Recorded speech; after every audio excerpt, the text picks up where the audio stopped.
Ang buhay ng tao, minsan nasa ibabaw, minsan nasa ilalim. Kaya minsan huwag kayo magdamdam. Minsan mahirap ang buhay, minsan magaan ang buhay.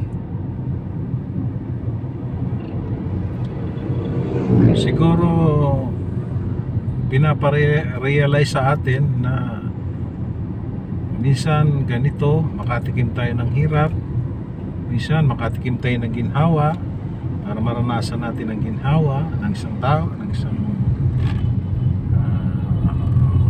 human, katauhan. Kaya yung mga mahihirap dyan na katulad ko, huwag na kayo magdamdam, kasi si Kristo nga naghirap eh, diba? Katakot-takot na dinanas siyang paghihirap. Eh tayo, hindi pa tayo ang nararanasan lang natin ay gutom. Ay si Kristo ipinako sa cross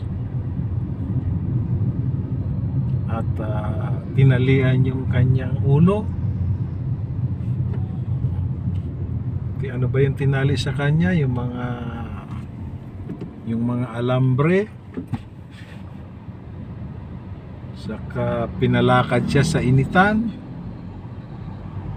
Grabe yung naranasan niya, sakripisyo para lang matubos tayo sa ating mga kasalanan. Praise God. Kaya yung mga naghihirap dyan na nagtatampo sa ating Panginoon, huwag po kayo magtampo, dahil ang ating Panginoon ay naghihirap din. Alright, thank you, maraming salamat po. Happy holiday po sa atin.